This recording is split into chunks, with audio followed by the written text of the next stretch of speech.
Imagine standing in the middle of a crowded shopping mall when the man you love, the man you've built your entire life with, suddenly strikes you across the face in front of hundreds of strangers. All because a secret you've buried for years has just been violently dragged into the light. But what if the real betrayal wasn't yours? What if while the world judged you for your hidden past, your husband was hiding something far worse? This is the story of Adaeze, a woman who lost everything in one moment, only to discover that her perfect marriage was built on lies even deeper than her own.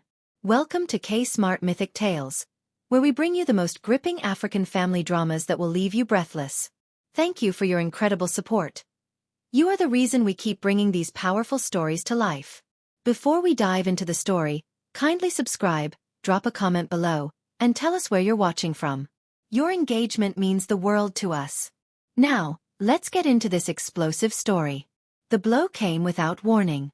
Adaeze's head snapped to the side, her vision blurring as pain exploded across her cheek. The shopping bag in her hand, filled with groceries for the evening meal, crashed to the polished marble floor of Victoria Island Mall. Oranges rolled across the gleaming tiles like scattered witnesses to her humiliation. "You think I wouldn't find out?" Chukwudi's voice boomed through the atrium, echoing off the glass storefronts. "You think you could hide what you were from me?" Around them, shoppers froze mid-stride. A woman clutched her daughter closer. Two security guards emerged from their posts, uncertain whether to intervene in what was clearly a domestic dispute. Phones rose into the air, cameras recording, capturing every horrifying second. Adaeze's ears rang. Through the haze of shock, she heard whispers spreading like wildfire through the crowd. "Is that Chukwudi Okonkwo? The businessman? What did she do? Oh my God, he's going to hit her again."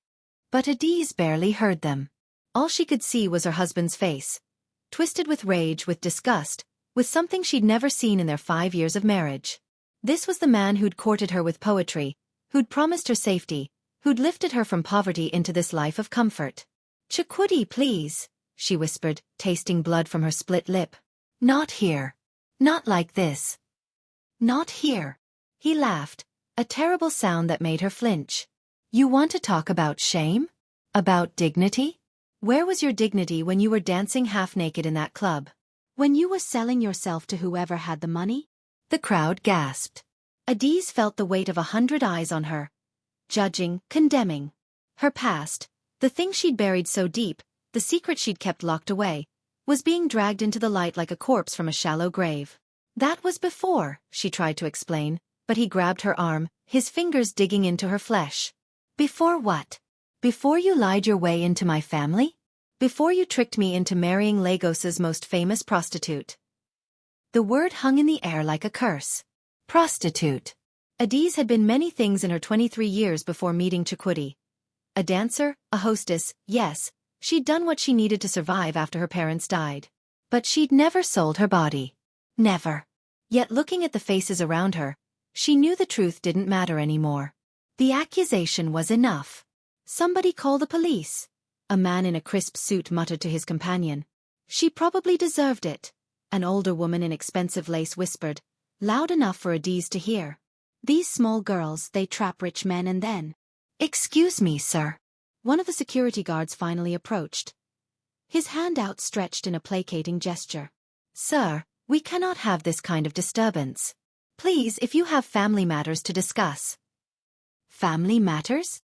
Chukwudi released Adaeze's arm with such force that she stumbled. "There is no family. Not anymore. This woman is not my wife. I'm going to the courts tomorrow to start annulment proceedings. She'll have nothing. Nothing."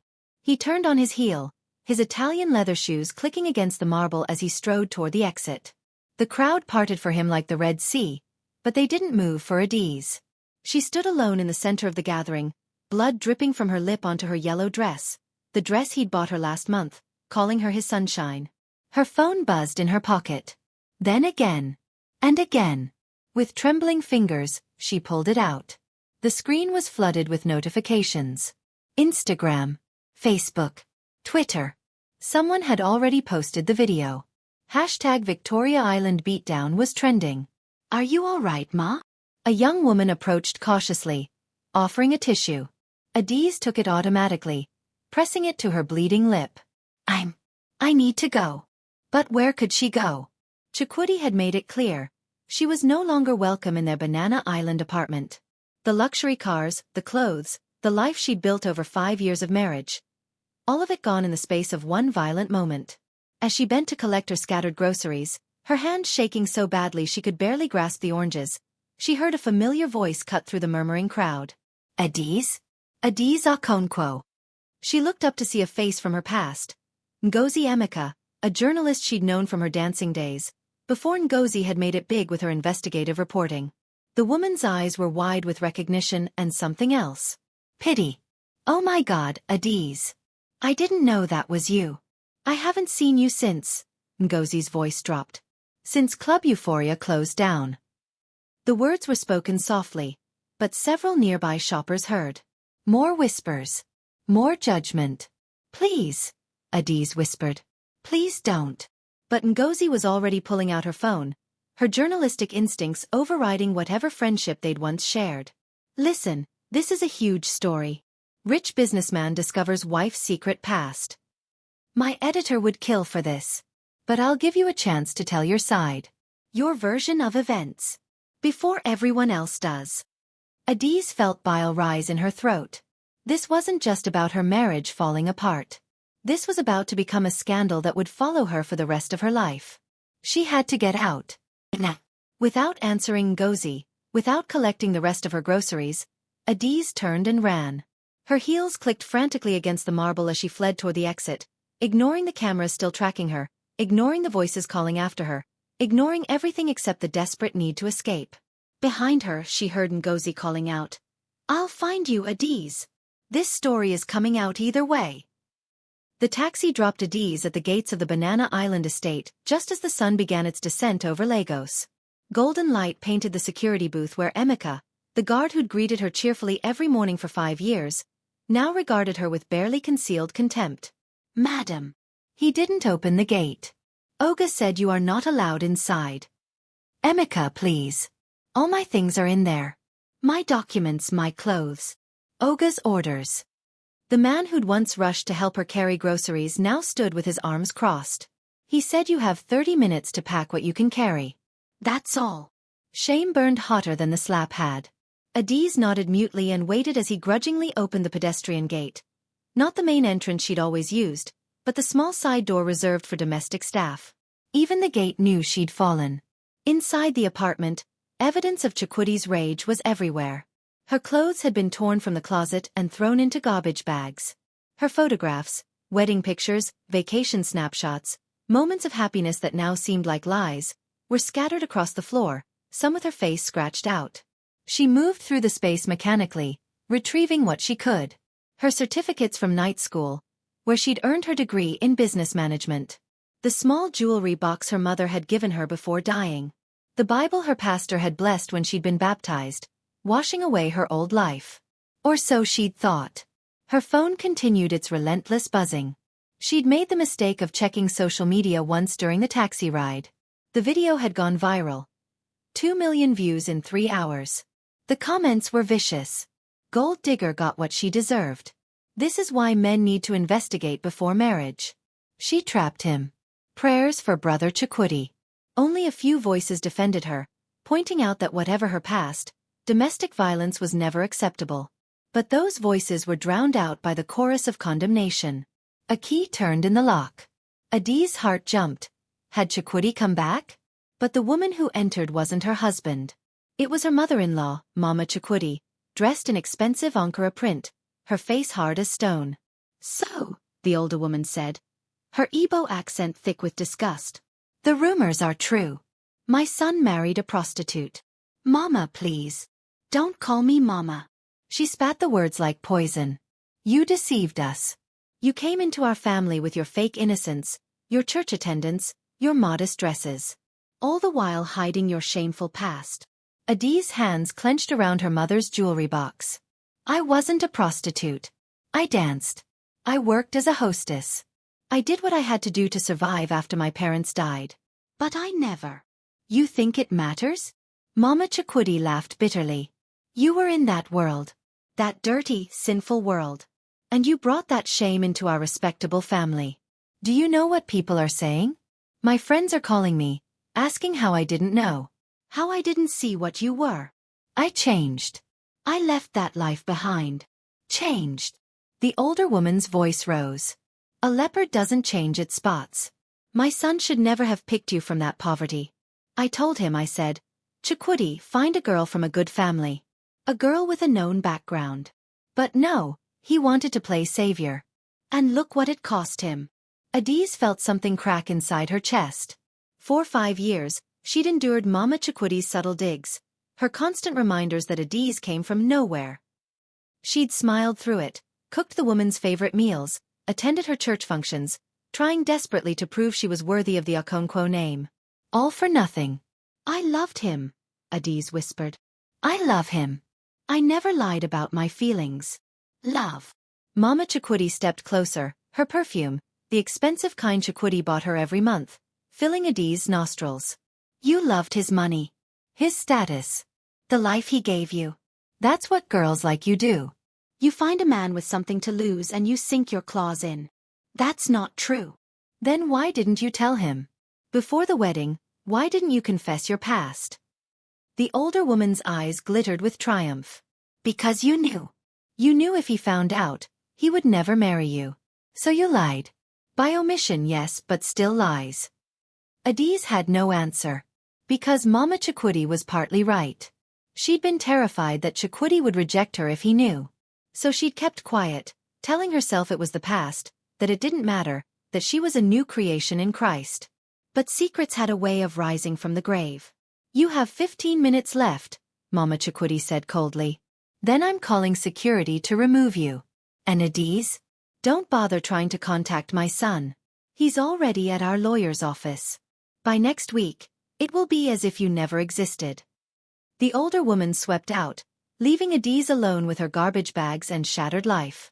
She sank onto the leather sofa, the one they'd picked out together, laughing about whether to get black or cream, and finally let herself cry. Great, heaving sobs that shook her whole body. She cried for the marriage she'd lost, for the reputation destroyed, for the girl she'd been who dreamed of a better life and thought she'd finally found it. Her phone rang. A Lagos number she didn't recognize. Hello. Mrs. Okonkwo? This is Adaeze from Lagos Tribune. We'd like to get your statement about the incident at Victoria Island Mall. We're running a story tomorrow titled, Socialite Secret Past Exposed. Would you like to comment? She hung up without answering. But the phone immediately rang again. Another journalist. Then another. The media vultures had found her scent. Adaeze turned off her phone and continued packing. She just zipped the last bag when she heard voices outside. Chukwidi's voice and another man's. Through the window, she saw him entering the compound with someone who looked like a lawyer, briefcase in hand. Her time was up. She grabbed her bags and hurried toward the service entrance, not wanting another confrontation. But as she passed through the kitchen, something caught her eye. A piece of paper on the counter, in Chukwidi's handwriting. It was a list. Names and phone numbers. At the top, investigators report, Adaeze Nwosu background check. Her maiden name. Her blood ran cold as she scanned the list. Club Euphoria. Manager Femi Adeyemi. Dancer Yatund Bakare. Bartender Ifani Obi. He'd had her investigated. These were people from her past, people who'd known her during those desperate years. And at the bottom of the list, circled in red ink, was a name that made her knees buckle. Obinna Nwachukwu, claims to be the father of Adaeze's child. Child allegedly given up for adoption. 2015. The paper slipped from her fingers. No. No, no, no. That was a lie. A vicious, horrible lie. She'd never had a child. Never been pregnant. This Obinna, whoever he was lying. But who would believe her? The woman who'd already been exposed as a liar? The front door opened. Chukwidi's voice echoed through the apartment. She better be gone by now. Adaeze fled through the service entrance, her bags banging against her legs as she ran. Behind her, she heard Chukwudi shout something, but she didn't stop. Couldn't stop. She ran past the security booth, past the manicured lawns and luxury cars, past the life she'd built and lost. She ran until her lungs burned and her legs gave out, collapsing finally on a bench at a bus stop 3 blocks away. Around her, Lagos continued its evening rhythm. Hawkers selling snacks, commuters rushing home, life flowing on as if hers hadn't just imploded. Her phone, now turned back on, showed 53 missed calls and hundreds of messages. But one notification stood out. An email from an unknown address. The subject line read, "I know what really happened at Club Euphoria. Meet me." Adaeze spent that night in a budget hotel in Surulere, the kind of place that asked no questions if you paid cash up front. The room smelled of mildew and old cigarettes, a stark contrast to the Egyptian cotton sheets and imported furniture she'd grown accustomed to. She'd stared at that email for 3 hours before finally responding. The sender, calling themselves a friend, claimed to have been at Club Euphoria the same years Adaeze worked there. They claimed to know the truth about Obinna Nwachukwu and his lies. They wanted to meet at a restaurant in Ikeja the next morning. It could be a trap. A journalist looking for a bigger story. Or someone from her past ready to destroy whatever credibility she had left. But what credibility did she have? The video from Victoria Island had now crossed 5 million views. Hashtag Chukwudi wife was trending across West Africa. Someone had dug up old photos of her from Club Euphoria. Nothing explicit, just her in the sparkly dresses she'd worn while serving drinks and dancing on the small stage. But they were enough. The headlines wrote themselves. From nightclub to high society. The deception that rocked Lagos. Businessman discovers wife's shocking secret past. When the past catches up. Adaeze Okonkwo's double life exposed. Adaeze dragged herself out of bed at dawn. The mirror showed a stranger, swollen eyes, bruised cheek turning purple, lips still split from Chukwudi's blow. She covered what she could with the cheap makeup she'd bought at a roadside stall and headed out. The restaurant was a modest buka in Ikeja, the kind that served local dishes to working-class Lagosians. Adaeze felt exposed sitting there in her expensive dress, now rumpled from being slept in, waiting for someone who might destroy her further. When Ngozi Emeka walked through the door, Adaze's first instinct was to run. Wait! Ngozi hurried to the table before Adaeze could stand. Please, just hear me out.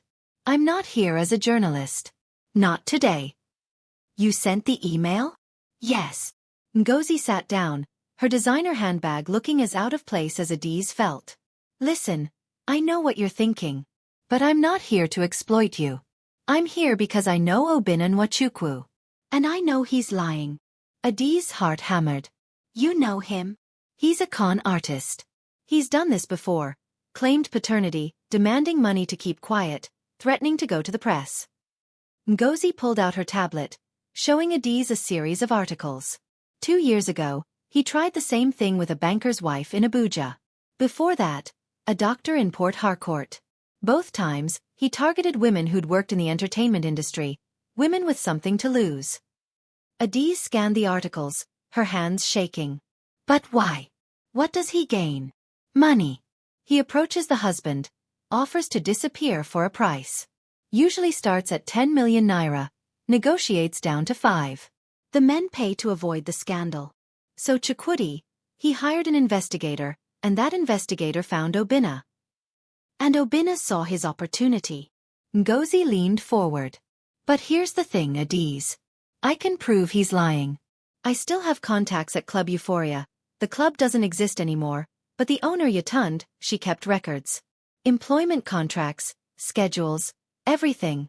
She can testify that you worked there exactly when you said, and that you were never pregnant. Hope flickered in Adaze's chest, dangerous and painful. Why would you help me? Ngozi looked away. Because I saw what happened at that mall. I saw how everyone just watched, recorded, judged. And I realized I was about to do the same thing. Turn your trauma into a story for clicks and shares. She met Adaze's eyes. But you were my friend once. Before the money and the fame and all the rest. You were kind to me when I was nobody. Adaeze remembered now. Ngozi had been new to Lagos, fresh from university, doing freelance pieces for anyone who'd publish them.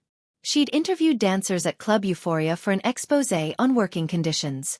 Adaeze had been the only one willing to talk on record, helping Ngozi break the story that eventually launched her career. So what do we do? Adaeze asked. We fight back. We tell your real story. Ngozi pulled up a voice recording app on her phone. With your permission, I want to interview you. The full truth. Why you worked at the club, what your life was like, how you met Chukwudi, everything. Then I want to expose Obina's con. Show people that you were a victim twice, once of circumstance, now of lies. And if people don't believe me? If they still think I'm... Some will. Some won't.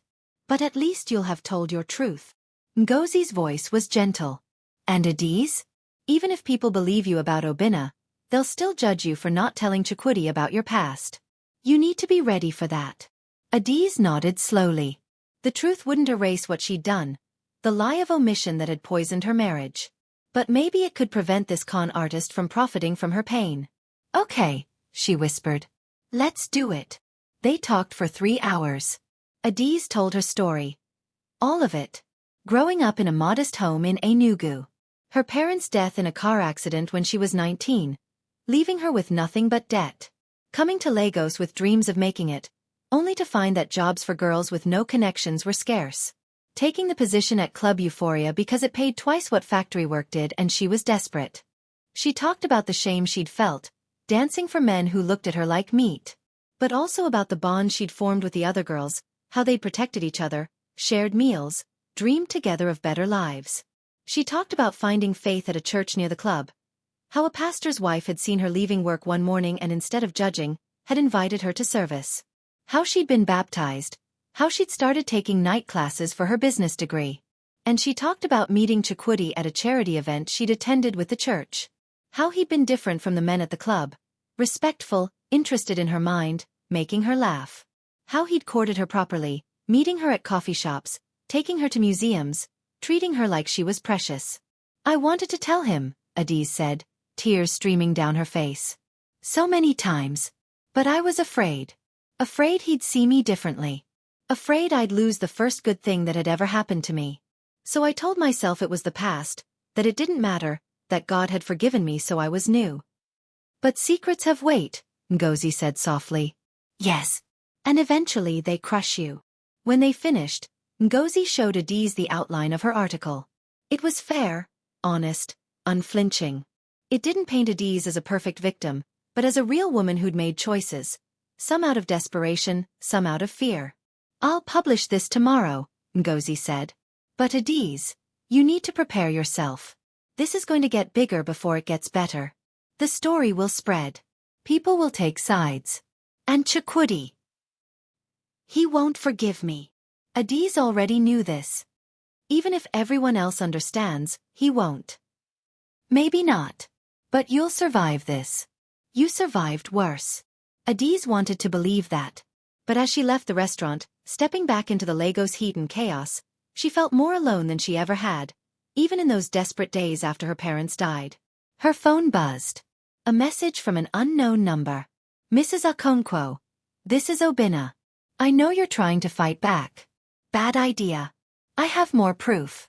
Photos. Witnesses. Walk away, or I'll bury you. Her blood ran cold. But beneath the fear, something else stirred. Anger. She'd been running from her past for so long.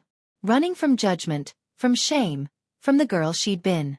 But maybe it was time to stand still and fight. Adaeze forwarded the message to Ngozi with a single word. Publish. Don't forget to like, subscribe, and share this story with someone who loves emotional drama. What do you think happens next? Comment below. Ngozi's article went live at 6 a.m. the next morning. By 8 a.m., it had been shared 40,000 times. By noon, it was the top trending topic on Nigerian Twitter, surpassing even the latest political corruption scandal and the celebrity wedding everyone had been discussing. The headline read, "The woman behind the viral beating. Adaeze Okonkwo tells her truth." Adaeze read it 3 times from her hotel room, her hands shaking. Ngozi had done exactly what she'd promised, told the story fairly but unflinchingly. The article included testimony from Yatund, the former Club Euphoria owner, who confirmed Adaeze's employment dates and character. It included evidence of Obina's previous cons, court documents from the Abuja case where he'd been arrested for extortion. And it included Adaeze's own words, her confession and her regret. I should have told my husband the truth from the beginning. That's a mistake I'll carry forever. But I won't carry the lies of a con artist. I won't let a predator profit from my shame. Whatever judgment comes my way, I deserve it for the deception. But not for crimes I didn't commit. The response was immediate and divided. Some praised her courage. Finally, a woman telling her own story. Respect. Obinna needs to be in jail. How many women has he done this to? Her past doesn't excuse domestic violence. Chukwudi should be arrested. But others were vicious. Still a liar. Once a prostitute, always a prostitute. She trapped that man. He had every right to be angry. This is what happens when men don't investigate properly. Know your wife's history. Adaeze turned off her phone before the comments could destroy what little resolve she had left. She had another problem. Obinna's threat. If he had more evidence, he could still spread it, true or not. The court of public opinion rarely waited for facts. There was a knock at her hotel door. Adaeze opened it cautiously to find a woman she recognized from church, Sister Amara, one of the prayer warriors who'd been so warm to her over the years. Sister Adaeze. The woman pushed past her into the room, her face hard. We need to talk. Sister Amara, The church council met this morning. Pastor wants to see you. Hope surged in Adaeze's chest. The church had been her refuge, her family. Maybe they would support her, help her through this crisis. But Sister Amara's next words shattered that hope. They want you to stop attending. You're causing too much disruption. People are asking questions, bringing up your past. It's not good for the church's reputation. The words hit like physical blows. I thought Christians were supposed to forgive. To show grace. Grace has limits. Sister Amara's voice was cold. You lied to all of us, Adaeze. You stood up in testimony, talking about how God transformed you, but you never mentioned what he transformed you from. We invited you into our fellowship based on deception. I was ashamed. And now we're ashamed. Of being fooled by you. The older woman moved toward the door. Pastor said if you truly want to repent, you should do it quietly, away from the congregation. Maybe in a year or two, after this dies down, you can apply to come back. But for now, you're bringing scandal upon the house of God. She left without another word. Adaeze sank onto the bed, feeling the last pillar of her life crumble. No husband. No home. No reputation. And now no church. She was truly alone. Her phone rang. Ngozi. Have you seen the news? The journalist's voice was excited. Obinna just got arrested. Police picked him up an hour ago on the extortion charges from Abuja. Apparently, they'd been looking for him for months. My article gave them his location. That's good. Adaeze tried to muster enthusiasm, but felt only numbness. There's more. I got a call from a TV station. They want to interview you. Live. Tomorrow evening on their primetime program. This is huge, Adaeze. You could tell your story to millions. No. What? But this is your chance to. I can't, Ngozi. I'm not strong enough. Adaeze's voice broke. The church just kicked me out. My husband won't speak to me. Half the country thinks I'm a liar and the other half thinks I'm a victim. But nobody sees me as a person. I need this to stop. There was a long silence on the line. Okay, Ngozi said finally. I understand. But Adaeze? This won't stop until you face it fully. You're trying to hide again, and that's what got you here in the first place. After they hung up, Adaeze lay on the bed, staring at the water-stained ceiling. Ngozi was right. She'd spent her whole adult life hiding her poverty, her past, her shame. And every time she tried to bury something, it had eventually clawed its way back to the surface. Her phone buzzed with a text. A Lagos number she didn't recognize. Mrs. Okonkwo, this is Barrister Adele Eek from Adele Eek and Associates. I represent your husband in the annulment proceedings. We need you to sign some papers. Can you come to our office tomorrow at 10 a.m.? So this was it. The legal end of her marriage. 5 years erased with a signature. But when she arrived at the lawyer's office the next morning, it wasn't the lawyer waiting for her in the conference room. It was Chukwudi. He looked terrible, hollowed out, older than his 38 years.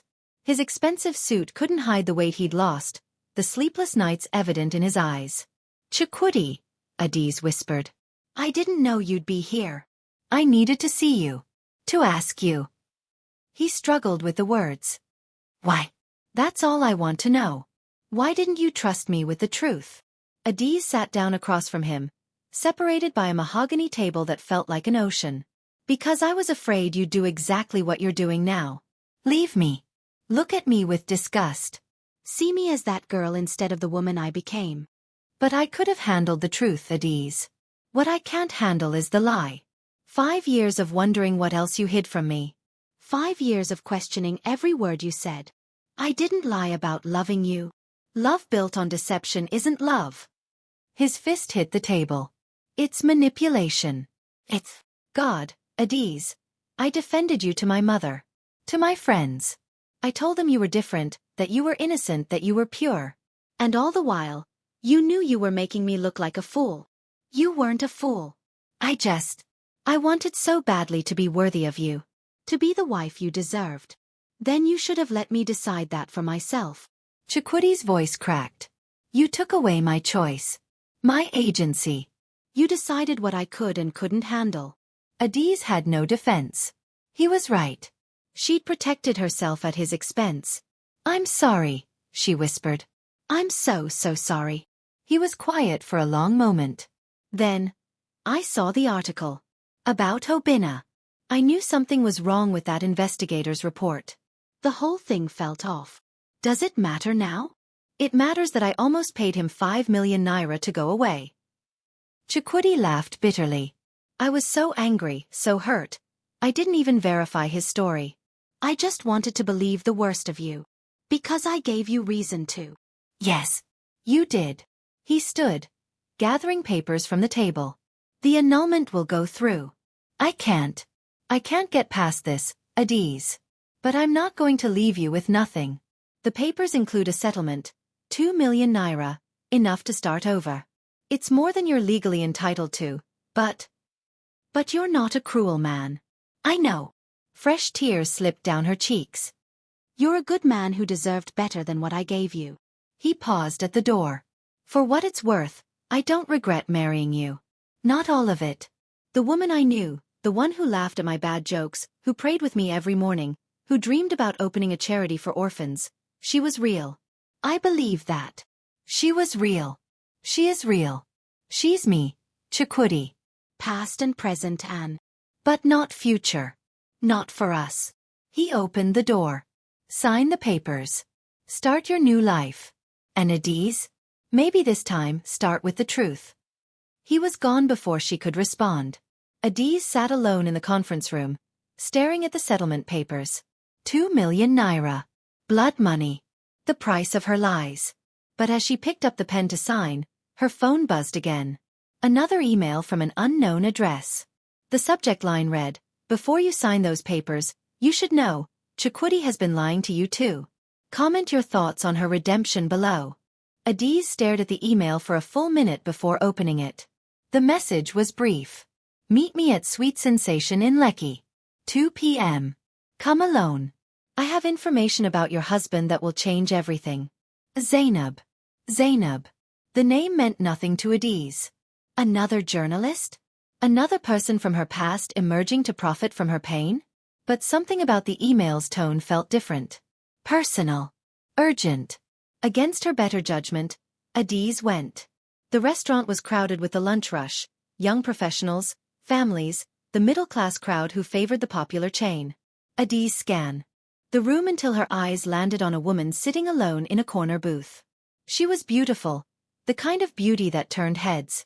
Tall, elegant, with carefully braided hair and makeup that looked professionally done. Her clothes were expensive but understated, designer labels that whispered rather than shouted. And she looked terrified. Adaeze. The woman stood as she approached. Thank you for coming. I'm Zainab Abdullahi. And I've been having an affair with your husband for 2 years.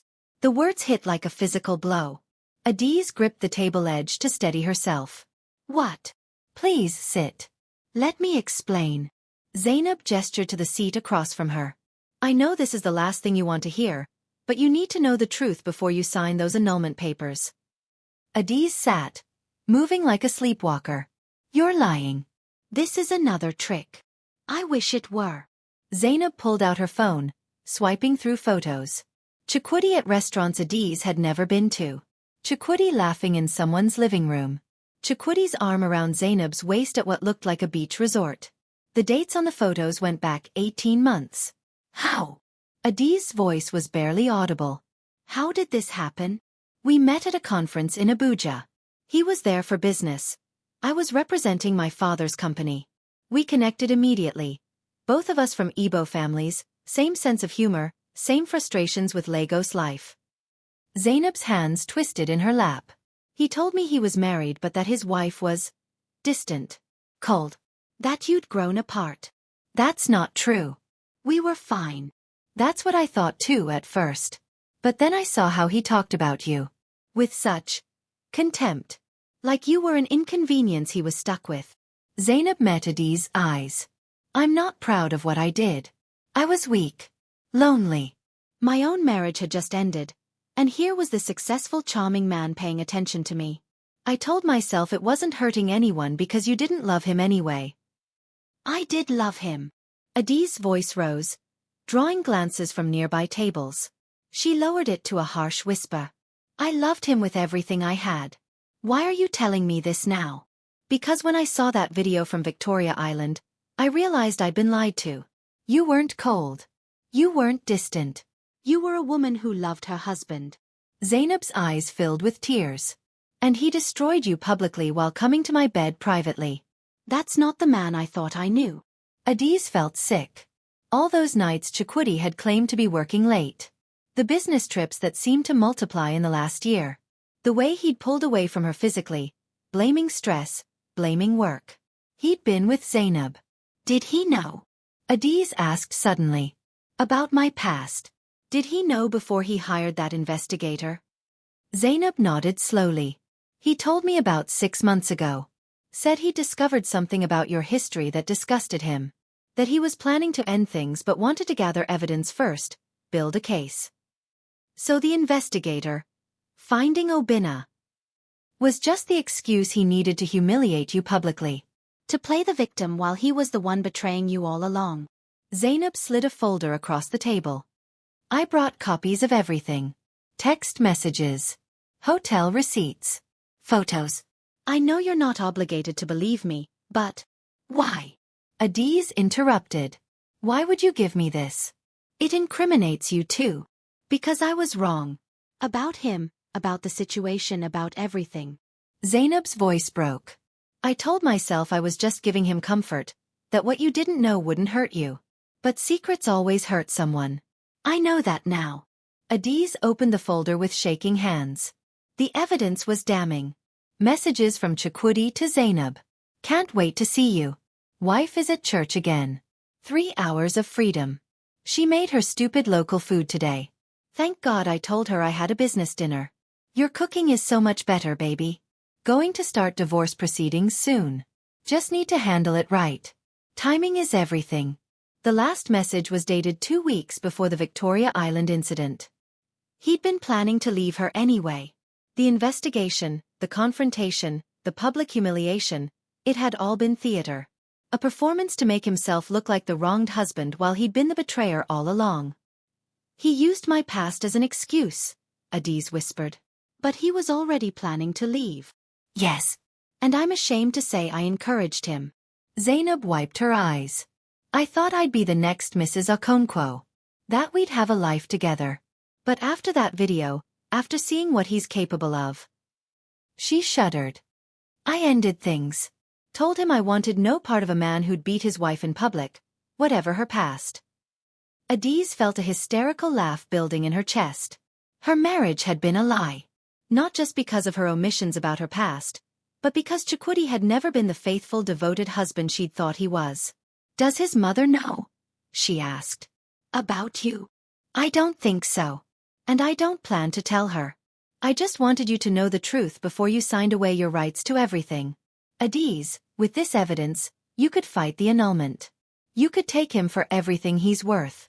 He committed adultery. That changes everything legally. Fight. The word felt foreign.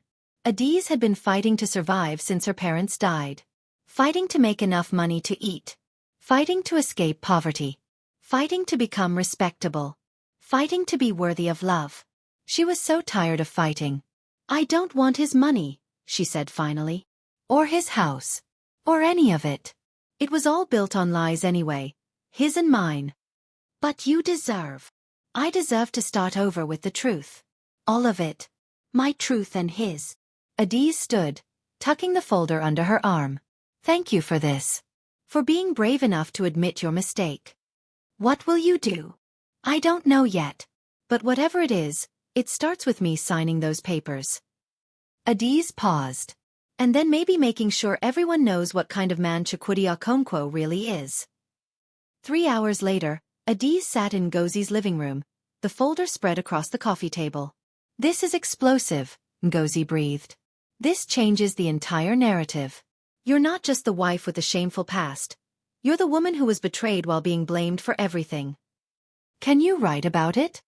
Can I? Ngozi laughed. Adaeze, this is the biggest story in Lagos right now. If I publish this, it'll blow up the internet. Chukwudi will be destroyed. His business reputation, his social standing, everything. Good. Adaeze's voice was steel. He destroyed me in front of the whole world. Let him feel what that's like. But even as she said it, something inside her hesitated. Was this revenge or justice? Was she becoming the person Chukwudi had accused her of being? Vindictive, manipulative, willing to destroy to protect herself? Her phone rang. A number she recognized. Mama Chukwudi. Hello. You shameless girl. The older woman's voice was shrill with rage.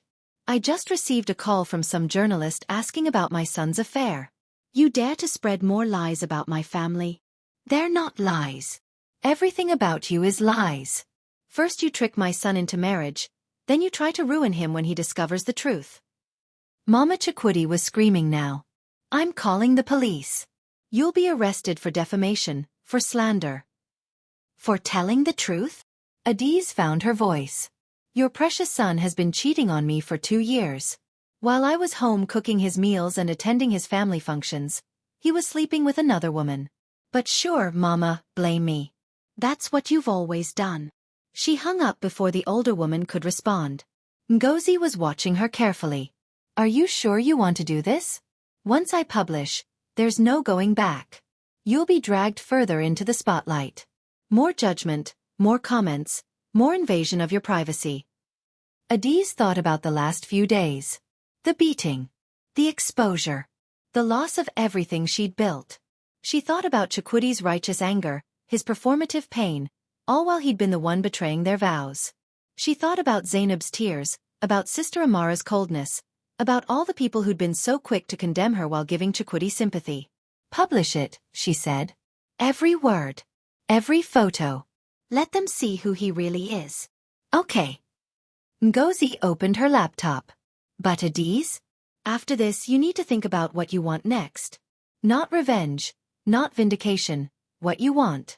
Because this story will end eventually. And when it does, you'll still be here.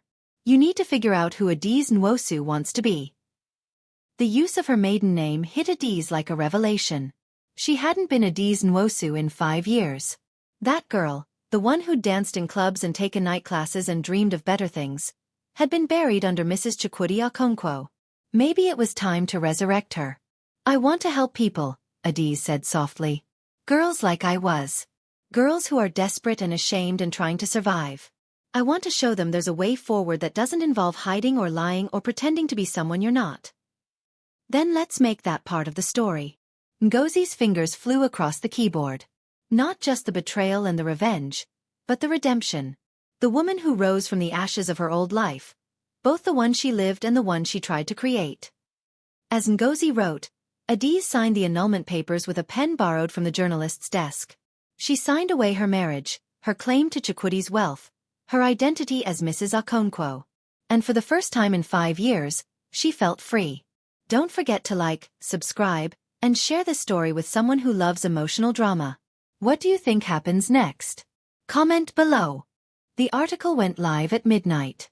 By dawn, #Chukwudi the Cheat was trending across 3 countries. Adaeze watched from Ngozi's guest room as her phone exploded with notifications. This time, the tide of public opinion had shifted dramatically. Messages of support flooded in. This man played victim while he was the villain all along. She deserves better. They both need to leave each other alone. I hope she takes everything in that divorce. Cheater deserves it. But Adaeze had already signed the papers. The settlement, 2 million naira, far less than she could have gotten with Zainab's evidence, was being processed. In 2 weeks, the annulment would be final. She was free. The question was, free to do what? That answer began to crystallize 3 days later when a woman named Chidinma found her.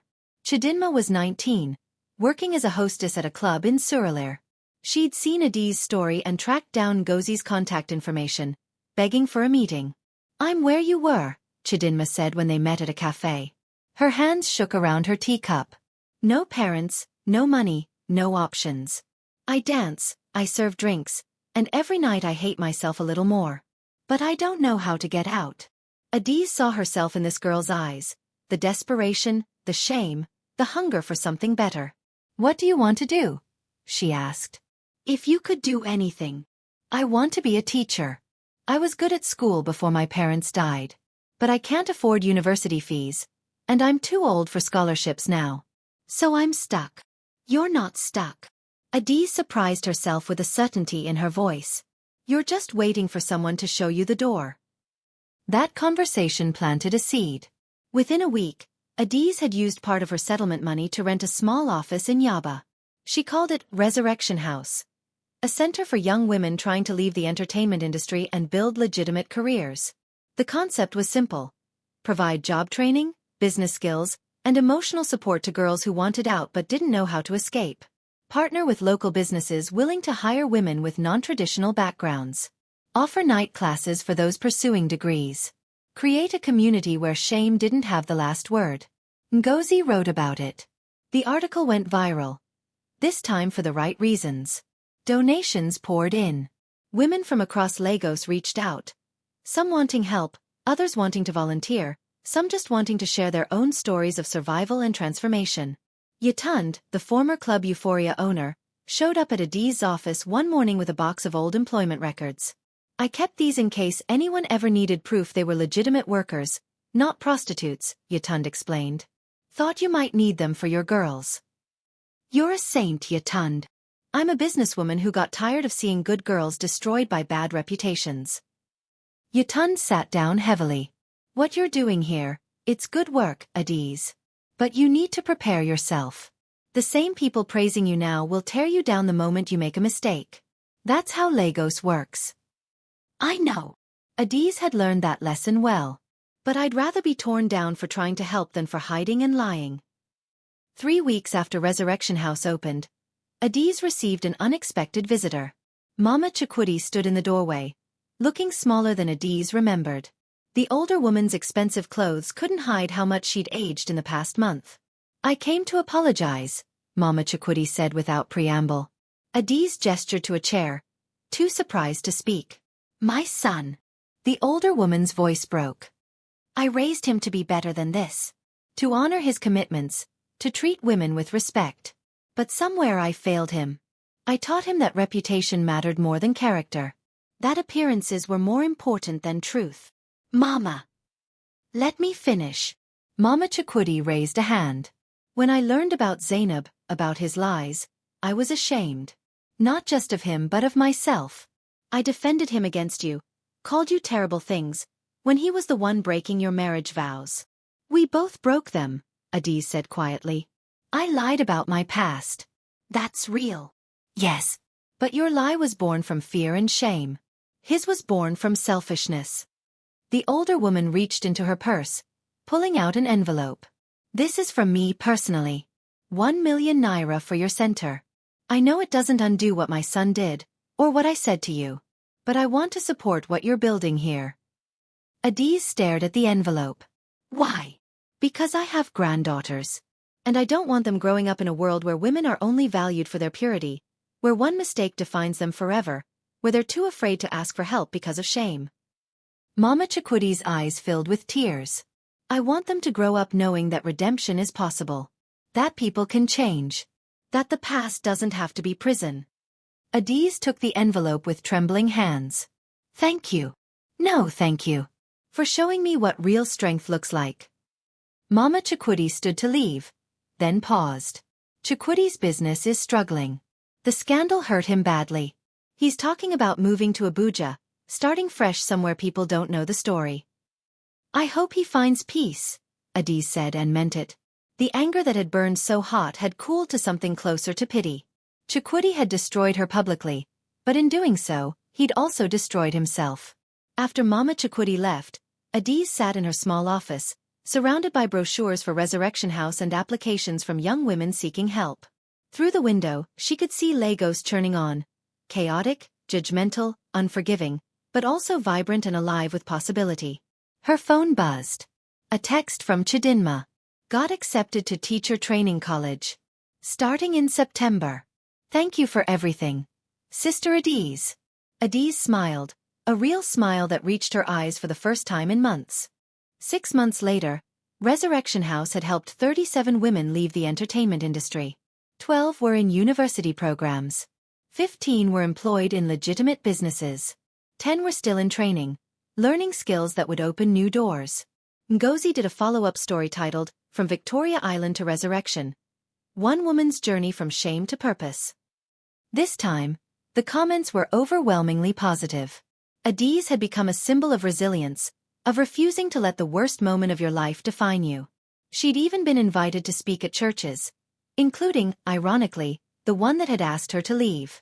She declined most of the invitations, but accepted one at a small church in Surulere, the kind that served working-class Lagosians struggling to make ends meet. I'm not here to tell you I'm perfect, she said from the pulpit, her voice steady. I'm here to tell you I'm real. I made mistakes, big ones. I lied when I should have trusted. I hid when I should have been brave. And I paid for those choices in ways I'm still recovering from. She looked out at the congregation, women in their best clothes, men who'd worked hard all week, children fidgeting in the pews. But I also survived. Not because I was strong but because I finally stopped pretending. I stopped trying to be the person I thought others wanted me to be, and started being the person I actually am. Flawed, scarred, but still standing. After the service, women lined up to talk to her. Some cried. Some shared their own secrets. Some just wanted to shake her hand and say they were proud of her. One older woman, reminded Adaeze of her own mother, gripped her hand tightly. My daughter is dancing at a club in Festac, she whispered. She won't listen to me. Says there's no other way. Can you talk to her? Give me her number, Adaeze said. I'll call her tomorrow. As she left the church, Adaeze passed by Victoria Island Mall. She hadn't been back since that terrible day. But now, looking at the gleaming structure, she felt no fear. No shame. Just a quiet acknowledgement of where she'd been and how far she'd come. Her phone rang. An unknown number. Hello. Is this Adaeze Nwosu? A man's voice. Official sounding. Yes. This is Dr. Adebayo from the Ministry of Women's Affairs. We've been following your work with Resurrection House. The minister would like to meet with you about a possible partnership with the government's vocational training program. Adaeze leaned against her car, feeling the Lagos sun warm on her face. Government partnership. Official recognition. A chance to scale what she'd built and help even more women. I'd be honored, she said. After she hung up, she sat in her car for a long moment, watching people stream in and out of the mall. Shoppers with their bags and their busy lives, most of them oblivious to the drama that had unfolded here months ago. Life moved on. Scandals faded. New dramas replaced old ones. But some things remained. Scars. Lessons. Growth. And the choice to keep moving forward, even when the past tried to pull you back. Adaeze started her car, a modest Honda, nothing like the luxury vehicle she'd driven as Mrs. Okonkwo, but it was hers, bought with her own money from her work. As she merged into Lagos traffic, her phone buzzed one more time. A message from a number she'd deleted but still recognized. Chukwudi. I saw the news about your government partnership. Congratulations. You're doing good work. I'm sorry for everything. See. Adaeze read the message 3 times, then deleted it without responding. Some bridges, once burned, weren't meant to be rebuilt. She had a meeting with a potential donor in an hour, then interviews with 3 new applicants to Resurrection House. Her calendar was full, her purpose was clear, and her past, while still part of her story, no longer had the power to destroy her future. The girl who'd been beaten in Victoria Island Mall was gone. In her place stood a woman who'd been broken and had chosen to use the pieces to build something beautiful. That was redemption. Not erasure of the past, but transformation through it. And as Adaeze drove through the chaos of Lagos, she finally understood what freedom really meant. Not the absence of judgment or pain, but the presence of purpose despite them both. She was Adaeze Nwosu. Survivor. Builder. Helper of those who needed what she'd once desperately sought, a second chance. And that was enough. The end. Thank you for watching. If this story moved you, hit that like button and subscribe for more emotional African stories. Share this with someone who needs to hear about redemption and resilience. Comment below. What part of Adaeze's journey resonated with you the most? See you in the next story.